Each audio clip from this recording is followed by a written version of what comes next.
military strategy. I'm joined by Matthew Rothschild in Madison. He is the editor of the Progressive magazine. In Los Angeles, we have Christian Whiten. He is a principal with D.C. International Advisory and a former State Department senior advisor. And in London, we cross to Frank Jackson. He is vice president of Uniting for Peace. All right, gentlemen, crosstalk rules in effect. That means you can jump in anytime you want. But first, let's see what Mr. Obama has in mind for the Pentagon. In light of budgetary mandates passed by Congress last year requiring reduction in overall defense spending, President Barack Obama has announced a new strategic initiative for the American military. In contrast to his predecessors, the president's plans no longer call for the U.S. to be able to fight two conventional wars simultaneously in different parts of the world. In his vision for a smaller, more nimble military, America will be able to respond to asymmetrical threats like terrorism, as well as the more conventional threats such as China's growing navy. Obama insisted that the cuts would not come at the expense of America's security. We will stay vigilant, especially in the Middle East. As we look beyond the wars in Iraq and Afghanistan and the end of long-term nation building with large military footprints, we'll be able to ensure our security with smaller conventional ground forces.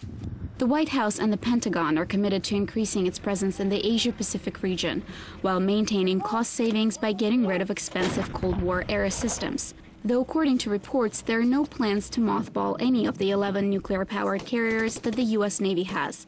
Obama's plans were assailed by many Republicans, including several vying for the opportunity to run against him in November. The president's proposals to dramatically reduce our defense spending, in my view, weakens our military and puts it at greater risk. With Obama winding up his first and possibly only term in the White House, the future of the Department of Defense may be left up to his successors.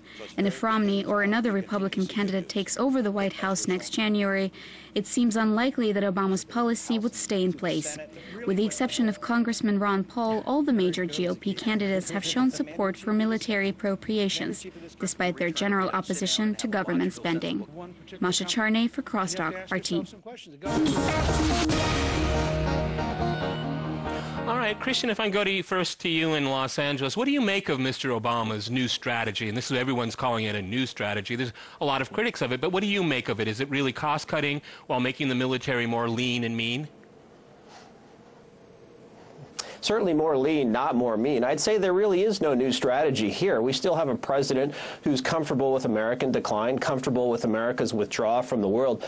You know, it's important to put this in perspective. These are big cuts on top of $500 billion over a decade that Congress has already forecast it's going to cut with the so-called budget deal sequestration. This is another $500 billion on top of that. So the portion of our federal budget we spend on defense, right now it's already less than a fifth of our federal budget, even though defending America is supposed to be the first reason for having a federal government. It's coming down from there. You know, it's not just belligerence that is provocative. Sometimes weakness is provocative, and we're going, frankly, in that direction, I'm afraid. Okay, Matthew, what do you make of that? I mean, a lot of people would say the military grew so much under Bush and continues to grow under Obama, and if you factor in inflation and whatnot, this is going to be more or less the same, a huge military. Yeah, it sure is, and I couldn't disagree with Christian more. I mean, look, the United States military is greater than all the other militaries combined in the rest of the world, practically, and a little bit of a cut here and there isn't going to hurt U.S. ability to defend ourselves. I read the document. To me, the document is as belligerent as ever, and while the United States isn't going to fight two ground wars at the same time, it is prepared to fight one ground war and threaten nuclear obliteration of any other enemy that might raise its head. It's very ironic that Obama had made a big pitch for getting rid of nuclear weapons in a famous speech in Prague, and now he's saber-rattling those weapons more than ever. It's very interesting. If I go to you, Frank, here, that's one of the criticisms of the new strategy is that the United States becomes more reliant on nuclear weapons than ever before. Is that the right path the United States should be taking? I mean, as other countries arm themselves, and we still have the issue with Iran on the table. I mean, Iran will say, well, I mean, if the Americans want to rattle those kind of weapons, why shouldn't we have them as well? I mean, it has a knock-on effect. Well, no. For a start, I have been totally opposed to all nuclear weapons everywhere since they were unleashed on the world in 1945. And so, therefore, I do not want the U.S. to continue to have nuclear weapons. I do not want Iran to have nuclear weapons. I do not want my own country to have nuclear weapons. But I start from a very simple proposition, which no doubt I'll be accused of being naive. I think it really is time that the human race learn to settle its differences without periodically slaughtering one another by tens, hundreds, thousands, and with nuclear weapons, potentially millions. Now, as I say, I'll be accused of being naive, but in fact there is ample evidence that wars are not caused by, quote, human nature, so often is said, but is actually the result of political decisions by particular leaders in particular circumstances, and not by the ordinary people of the world who actually fight the wars. And so, therefore, I would want President Obama and the United States to go much further. There was reference to the U.S. as the world policeman, but you do not police the world by bombing and killing people. You set up quite different structures to avoid the necessity Frank, to kill the Chinese would love that. The Okay, Iranians would Christian, love jump that. The in. North Go Koreans ahead. would love Christian, that. jump in. Go ahead. Yeah. Right. Well, yeah, you know, a great statesman once said that only the dead have seen the end of the war, or the end of war. And it wasn't Barack Obama who said that, or George W. Bush. That was Plato 2,000 years ago. He was right then, he's right now. You know, President Obama can go around the world saying the tide of war is receding, but Kim Jong-un in North Korea didn't get that message. The mullahs who run Iran didn't get that message. The Chinese government, unelected, unaccountable, didn't get that government. All of those governments, plus Pakistan, are expanding their nuclear arsenal. So for President Obama to want, I mean, it's just totally naive. And it doesn't do anything to help American security. It doesn't help those around the world who want a civilized order and who want to live out their lives in peace. It just is a big green light to unaccountable, unelected governments that are acting in belligerent ways and only going to do more so as their economies decline, too. Okay. All right, Matthew, I'd like to ask you... That is just let me go to Matthew and Madison first. None of those countries that are mentioned are in any way threatening the security of the United States. Okay, good point, Matthew. Whatever problems they have, and I have no brief for the governments, the repressive governments or whatever, but they are not posing any threat to the status of the United States. Okay, Matthew, how do you reply to the all United this? States. Let's go to Madison, gentlemen. I know you're all taking crosstalk to heart here, but let's go to Madison. Okay, Matthew, go ahead. Well, look, the United States, the Soviet Union, the whole world was lucky to survive the first Cold War. What concerns me, in addition about Obama's latest doctrine, is the start of a new Cold War against China. The document says that the United States needs to reorient itself toward Asia and the Pacific, and cites China's economy and China's military as a looming threat to the United States. What this is going to do is launch a nuclear arms race between the United States and China, and already the Chinese have responded to the provocation by saying this is warmongering. And do we really want to get into another nuclear arms race after having just been lucky to survive the first one? Christian, if I can go to you, some critics of Obama's new plan say that what we have right now is just a reordering of the military to Asia, though bases will remain in Europe for some reason 20 years after the end of the Cold War, but that may be a different question. But nonetheless, it's really ad hocism. This is not a new plan. This is just rearranging the pieces on the board. It is barely even that. You know, again, there's this duplicity in what President Obama says. So he says we're reorienting toward the Pacific, which we ought to do, not because we want to start a new Cold War, but because the Chinese have been acting incredibly provocatively. They have undergone a naval buildup that is almost unprecedented since the Japanese buildup before World War II. But anyway, for Obama to say that, but then in the same breath to say we're going to delay the F-35, this is a new fighter program, a new fighter procurement equipment to replace old ones. Also, to do this at a time where we're cutting procurement to the Navy, so we can't even maintain the current size of the U.S. Navy, which incidentally is less than one half of what it was at the end of the Cold War when Ronald Reagan left office. So the Chinese look at this and they are not fooled. They do not have the same, they don't fall under the spell of Mr. Obama's comforting words that other people may.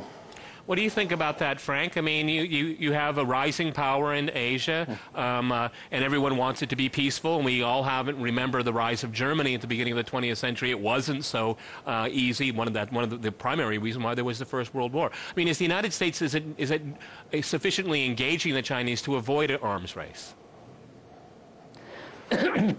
Well, first of all, I don't think there is any comparison between the situation in China today and the situation in Germany in the 1930s. So following that line is not very fruitful.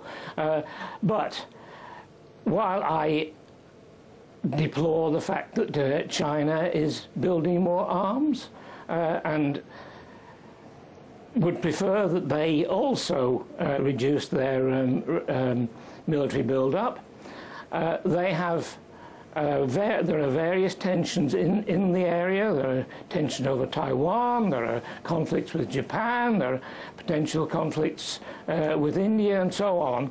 But none of those actually threaten the security of the United States. Okay, Christian, you want to go in there real quick before we go to the break? Sure, you just need to look at the doctrine that the Chinese People's Army has. They want to push us out to their second island chain, which incidentally puts within their so-called sphere of influence, if you will, Japan, Guam, okay, major Christian, parts I'm going to jump in right here. Gentlemen, we're going to go to a short break, and after that short break, we'll continue our discussion on the U.S. military. Stay with RT.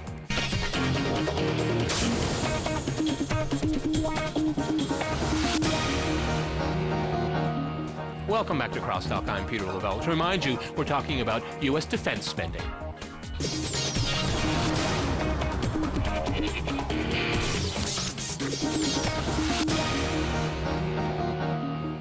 Okay, Matthew, if I can go to you and Madison, a lot of people would claim that it's just a military-industrial complex. It's corporations that make an enormous amount of money off of America's wars abroad and military presence abroad. This is what it's about, too. I mean, they're going to still be making buckets of money on defense expenditures. And again, as I pointed out, if you do the numbers over 10 years and inflation and all of this, it's not a whole lot different from the Bush era. Right. You can't discount the power of the military-industrial complex that President Eisenhower warned about 6 decades ago. And a lot of times the Pentagon just serves as the advance team for U.S. corporations. And if you read this current doctrine, it's going to still do that. Obama talks about the Pentagon making sure free trade lanes are open around the world. Well, those free trade lanes help U.S. corporations who are plowing those lanes and sending their goods through those lanes. So we need to recognize really what the role of the Pentagon is here. It is to service, by and large, the interests of U.S. corporations. Christian, would you like to reply to that? It's more about enforcing free trade and trade that is to the advantage of the United States. That's what the U.S. military's primary mission is, not securing the safety of the United States, but securing the profits of companies. No, well, I disagree with that. Also, most of the cuts aren't coming to big-ticket items. They are delaying, as I mentioned, the F-35 fighter. But most of the cuts will be stealthier because it's just politically more acceptable to cut operations and management, so that instead of big cancellations, you'll find that various units are unable to train as much, to practice as much, to go out and deploy, to be forward deployed where adversaries like the Chinese, like the Iranians can notice them. So you'll have a hollow military that isn't well prepared. And that's not just a problem for the U.S., it's a problem, again, for everyone around the world, because it's certainly not just us here in the U.S. who are affected by Chinese conduct, by the Iranians, by Islamists who are on the march all the way across the Middle East, who seem to be doing very well, places like Egypt and Iraq and elsewhere. So all of these problems call out for a strong force, and the U.S. military is not primarily the policeman of the world, but we do things like guarantee freedom of navigation through the seas, through the air. And if you take a stick to the the U.S. Navy, to the Air Force, to our other armed forces, then that makes life harder for everyone who wants a civilized order. Frank, you know, an argument is made that the U.S. military presence abroad globally actually creates the conditions for a blowback of terrorism. I mean, for example, no one expected the Iraq fiasco to last so long. No one expected the Afghan fiasco to last so long, and the blowback effect because of that presence there. Wouldn't it just be better just to really withdraw from these areas here? I mean, it actually is a net negative for the United States and its security. Well, yes, I think that is probably true. In my view, both the Afghanistan and the Iraq wars were totally illegal under international law, and they have actually created far more problems than they have solved, if they've solved any problems at all. Going back to 9/11, that was a heinous crime, not an act of war, and the United States response to it was totally disproportionate. In fact, the point I just made about being a crime, the former head of the UK MI5 security service recognised that in a recent lecture, Eliza Manningham-Buller, and there were a number of other options than a military attack on Afghanistan, which could have been pursued, as I and others said at the time, and the consequences that followed from that are the present state, including the rise of Islamists in various places. So I'm afraid that I do think that the United States has actually harmed its own security by its activities in the last 10 years. Matthew, if I can go back to you in Madison, one of the interesting things is, if you want to jump in there, but I'd like to talk about the militarization of the American economy, but go ahead first. Well, I just want to pick up on what Frank said, because in this new document that Barack Obama released, he makes reference to the Iraq and Afghanistan wars and says they were necessary to provide stable governments and defend our strategic interests. But they weren't waged to defend our strategic interests. They weren't sold to the American people or the international community to defend our strategic interests. What do you think about that, Christian? I mean, one of the things they said in this document is that the United States won't get involved in these long wars, a big footprint, as they said. But, you know, that was never expected for Afghanistan. That was never expected for Iraq. I mean, what happens, you know, down the line we have some other tragic event like 9/11. I mean, then you're going to have to just reorder things again. I mean, is this just playing politics right now? Obama wants to cut the budget, but he doesn't want to be, at the same time, appear to be weak. I mean, he wants to have both worlds at the same time. That's exactly right. No, that's exactly right. And no one wants to get in another prolonged counterinsurgency or invade another country. But if it does become necessary, if something dire happens, I mean, we couldn't have predicted what I believe was necessary to protect American security and to protect the civilized order, not just for the U.S., but for other countries around the world before 9/11. But it happened, and we can't look into the future. So what do? You have a large military, or at least a suitable military for contingencies that can't be foreseen, although certainly we should have one for contingencies that can be foreseen, like a nuclear Iran, like a nuclear North Korea, like a China that's on the march. Okay, Matthew, if I can go to you, one of the dilemmas the United States has more than most countries, or maybe any other country in the world, is that so many jobs are attached to the military-industrial complex, and that's where you get really hit hard. I mean, even if you want to cut defense spending, you know, because you think it's principally a good idea, then you start cutting jobs, and those people vote. I mean, it's really damned if you do, damned if you don't. Yes, and the Pentagon's been very prudent and shrewd in the way it's handed out contracts. So it's handed out a lot of contracts in every state and many, many counties within every state in the Union. So it has a base of domestic support for this military Keynesianism. But that's not the most efficient way to stimulate an economy, nor is it a justification to keep going with this reckless military doctrine that we have. What do you think about that, Christian? I mean, you need the military not because of safety, but because it just saves jobs and creates jobs in the United States. Is that a good thing?